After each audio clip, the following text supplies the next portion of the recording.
दोस्तों आज अपन पढ़ेंगे चौहान वंश का इतिहास। जो अजमेर के चौहान वंश के प्रमुख शासक हैं, हम उनकी उपलब्धियां हैं, उनके बारे में जानकारी लेंगे जो परीक्षा से महत्व परीक्षा के लिए महत्वपूर्ण है दोस्तों। तो परीक्षा उपयोगी महत्वपूर्ण जो प्रश्न है, इंपॉर्टेंट एमसीक्यू है, वो मैं इस वीडियो के अंदर कराने वाला हूँ। चलते हैं दोस्तों। क्वेश्चन नंबर 1 है, चौहानों का मूल पुरुष था। ठीक है, तो चौहानों का मूल पुरुष कौन था दोस्तों? आप सभी को पता है कि वासुदेव चौहान चौहानों का मूल पुरुष था। ठीक है दोस्तों। इसके अलावा वासुदेव चौहान ने सांबर में चौहान वंश की स्थापना करी और सांबर झील का निर्माण भी करवाया। इसके बाद में देखते दोस्तों, गुवक प्रथम है ना, इसने अर्शनाथ का मंदिर जो सीकर में स्थित है वो बनवाया। हर्षनाथ जी चौहानों के कुल देवता है। और ये गुवक प्रथम नागभट्ट द्वितीय का सामंत था दोस्तों। नागभट्ट द्वितीय का सामंत था गुवक प्रथम। तो दोस्तों आपको जो भी क्वेश्चंस मैं करा रहा हूँ उनको अच्छे तरीके से तैयार करना है, ताकि परीक्षा में आपको किसी प्रकार की कोई दिक्कत नहीं हो। ठीक है, और अभी तक आपने हमारे चैनल को सब्सक्राइब नहीं किया तो चैनल को सब्सक्राइब करें, वीडियो को लाइक करें और शेयर करें, हमारे साथ जुड़े रहे। चलते हैं नेक्स्ट। तो दोस्तों चंद्रराज के बारे में जानकारी मिलती है कि इनकी पत्नी रुद्राणी और उसका दूसरा नाम आत्म प्रभा था। वो योगिक क्रिया में निपुण थी, भगवान शिव की पूजा किया करती थी और पुष्कर में प्रतिदिन 1000 दीपक जलाया करती थी दोस्तों। प्रतिदिन 1000 दीपक। उसके बाद में ये जो वागपति राज है, इसकी उपाधि थी दोस्तों महाराज। वागपति राज की उपाधि क्या थी? महाराज। चलते दोस्तों क्वेश्चन नंबर 2 की तरफ। परम भट्टारक महाराजा धीराज परमेश्वर किसकी उपाधि थी? तो दोस्तों जो ये शासक दिए गए उनमें से यह उपाधि किसकी थी? ये उपाधि थी तो सिंहराज की उपाधि थी परम भट्टारक महाराजा धीराज परमेश्वर। ठीक है दोस्तों। नेक्स्ट। और यही उपाधि सेम पृथ्वीराज प्रथम की भी थी दोस्तों, परम भट्टारक महाराजा धीराज परमेश्वर।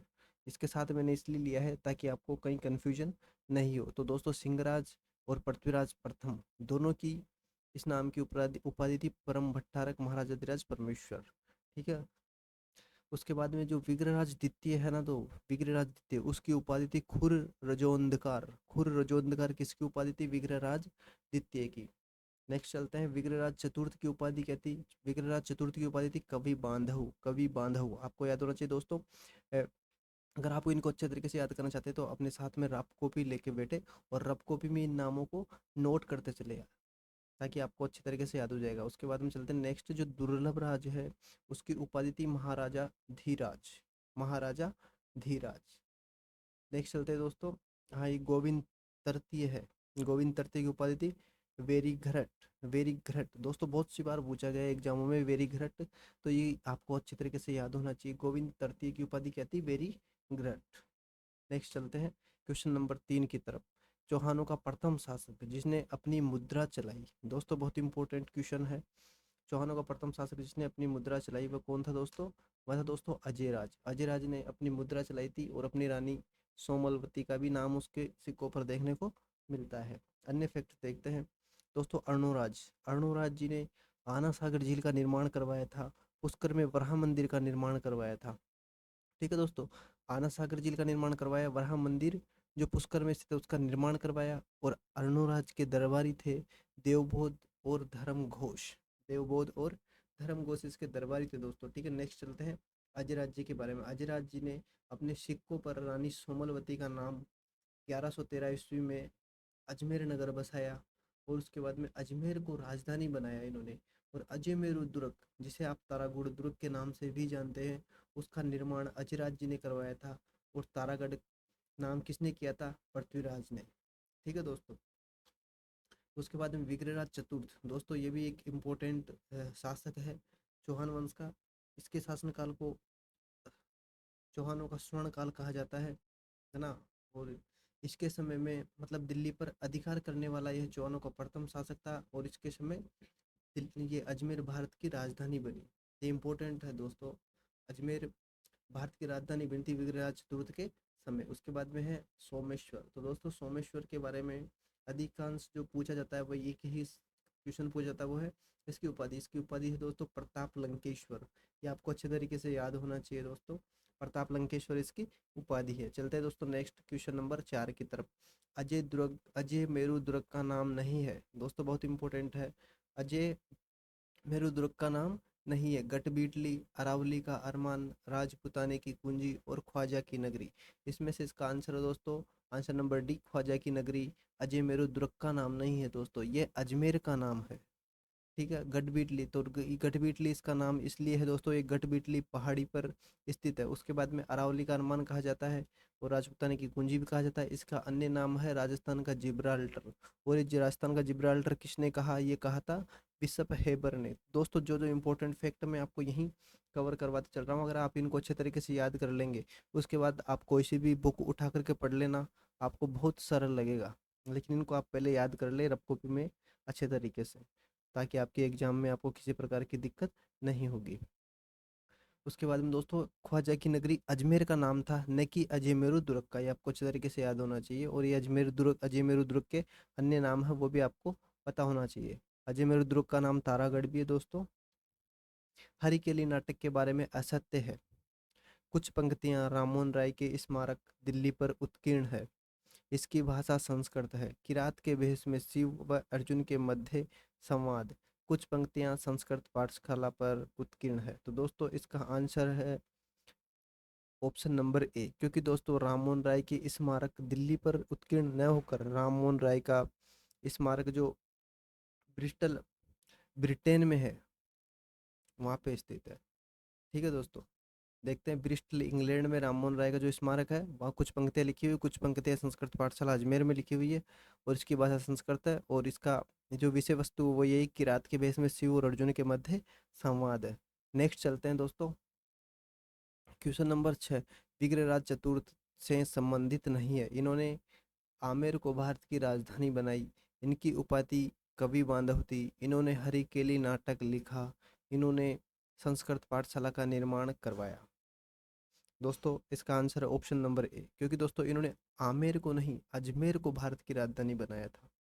ठीक है दोस्तों, ये मतलब आरपीएससी और कर्मचारी चयन बोर्ड के जो परीक्षाएं होती है उनके लेवल के अनुसार सेट किया गया। दोस्तों बहुत ही अच्छे क्वेश्चन है, आप इन क्वेश्चनों की प्रैक्टिस जरूर करें। ठीक है, उसके बाद में चलते हैं क्वेश्चन नंबर 7। विग्रह चतुर्थ के दरबारी नहीं थे। तो दोस्तों विग्रह राज चतुर्थ के दरबारी नहीं थे, इसका आंसर है दोस्तों सोमेश्वर। सोमेश्वर विग्रह चतुर्थ के दरबारी नहीं थे। उसके अलावा धर्म घोष और सोमदेव, यहाँ पे ध्यान रखना दोस्तों, सोमदेव इनके दरबारी थे और नरपति नाल है। ठीक है, तो सोमेश्वर पृथ्वीराज तृतीय के पिता का नाम था दोस्तों। ठीक है, उसके बाद में धर्मघोष, धर्मघोष विग्रह चतुर्थ के दरबारी थे और इनके कहने पर एकादशी को विग्रहराज चतुर्थ चतुर्थ ने पशु वध पर रोक लगा दी थी दोस्तों। उसके बाद में सोमदेव, सोमदेव ने ललित विग्रहराज की रचना करी थी जो इनके ही दरबारी थे। उसके बाद में नरपति नाल ने बिसल देव रासो की रचना करी थी। इस प्रकार ये तीनों हैं जो विग्रहराज चतुर्थ के दरबारी है। सोमेश्वर दरबारी नहीं है दोस्तों। सोमदेव और सोमेश्वर कभी कभी कंफ्यूज करता है, इसलिए मैंने इनको ऑप्शन में इंक्लूड किया है। आपको अच्छे तरीके से याद करना है। चलते हैं दोस्तों क्वेश्चन नंबर 8 की तरफ। पृथ्वीराज तृतीय की उपाधि नहीं है। तो दोस्तों राय पिथोरा, दलपुंगल, हिंदू सम्राट और दलथम्बन, इनमें से पृथ्वीराज तृतीय की उपाधि कौन सी नहीं है? इसका आंसर दोस्तों ऑप्शन नंबर डी, क्योंकि दलथम्बन इनकी उपाधि नहीं है। ये गज सिंह जी की उपाधि है, गज सिंह जोधपुर की उपाधि है। और बाकी जो ऊपर की तीनों उपाधियाँ दी गई है वो पृथ्वीराज तृतीय की उपाधि है। और ये उपाधि से संबंधित अधिकांश क्वेश्चन मैंने अपने पिछले वीडियो में भी करवाए हैं। अगर आपने वहाँ आपने नहीं देखा है तो प्ले लिस्ट में जा कर के पुराने वीडियो भी देखे, मतलब पुराने नहीं है, इससे जस्ट पहले के, वो भी आपके लिए बहुत ही महत्वपूर्ण होंगे। और कम एक बार प्ले लिस्ट को जरूर विजिट करें दोस्तों। चलते हैं नेक्स्ट क्वेश्चन नंबर 9 की तरफ। पृथ्वीराज चौहान तृतीय ने गौरी को पराजित किया। तराइन के प्रथम युद्ध में, तराइन के द्वितीय युद्ध में, तुमुल विजय 1182 में, नागौर विजय 1184 में। तो दोस्तों इसका आंसर होने वाला है ऑप्शन नंबर ए, तराइन के प्रथम युद्ध में ही पृथ्वीराज चौहान तृतीय ने गौरी को पराजित किया था। ठीक है, तराइन के द्वितीय युद्ध में गौरी की जीत हो गई थी और पृथ्वीराज चौहान की हार हो गई थी। उसके बाद में तुमुल विजय जो 1182 में हुई थी, उसमें पृथ्वीराज चौहान तृतीय ने परमार्दी देव को हराया था।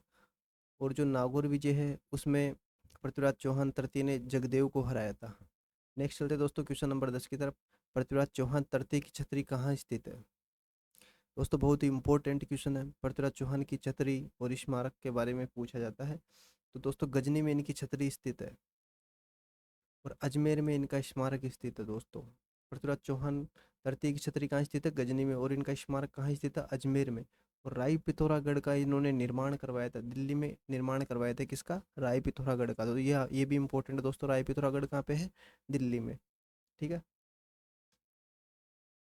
उसके बाद में है ख्वाजा मोइनुद्दीन चिश्ती किस शासक के समय अजमेर आए थे? दोस्तों इंपॉर्टेंट क्वेश्चन है। इसका आंसर, अभी अपन चौहान वंश पढ़ रहे हैं तो इसके अंदर से देना है। इसका आंसर है option number A, Prithviraj Chauhan तृतीय के समय ही ख्वाजा मोइनुद्दीन चिश्ती अजमेर आए थे। ठीक है दोस्तों। और ये आए थे मोहम्मद गोरी के साथ, और मोहम्मद गोरी का संबंध पृथ्वी चौहान तृतीय से तराइन के युद्धों से भी है। इसके बाद में देखते हैं दोस्तों, पृथ्वीराज चौहान तृतीय के समय मोहम्मद गोरी के साथ आए कौन? ख्वाजा मोइनुद्दीन चिश्ती। उसके बाद में तराइन युद्ध के बारे में पढ़ लेते हैं। तराइन युद्ध जो प्रथम युद्ध था 1191 में हुआ था, इसमें गोरी की हार हुई थी। और द्वितीय युद्ध है जो 1192 ईस्वी में हुआ था, उसमें पृथ्वीराज की हार हुई थी। नेक्स्ट चलते हैं दोस्तों, ख्वाजा मोइनुद्दीन चिश्ती की दरगाह कहाँ पे स्थित है दोस्तों? अजमेर में स्थित है। भारत में चिश्ती संप्रदाय के संस्थापक है कौन? ख्वाजा मोइनुद्दीन चिश्ती। इन्हें गरीब नवाज और सुल्तान अल हिंद के नाम से भी जाना जाता है दोस्तों। उसके बाद में देखते हैं अजमेर दरगाह। अजमेर दरगाह में दोस्तों 1 से लेके 6 रजब तक मेला लगता है। ठीक है। और इस मेले का उद्घाटन करता है भीलवाड़ा का गोरी परिवार। ठीक है दोस्तों। और अजमेर दरगाह के अंदर ही बड़ी देग और छोटी देग बनी हुई है। बड़ी देग का निर्माण अकबर ने करवाया था, छोटी देग का निर्माण जहांगीर ने करवाया था। और दोस्तों संस्कृत पाठशाला जो अजमेर में स्थित थी, उसको तोड़ करके कुतुबुद्दीन ऐबक ने 2.5 दिन का झोपड़ा बनवाया था। ठीक है दोस्तों, 2.5 दिन का झोपड़ा बनवाया था। यहाँ थोड़ा मिसप्रिंट हो गया है दोस्तों, यहाँ पे ये 2.5 दिन के बीच में आ गया, कहा है 2.5 दिन का झोपड़ा। ठीक है, कुतुब ने।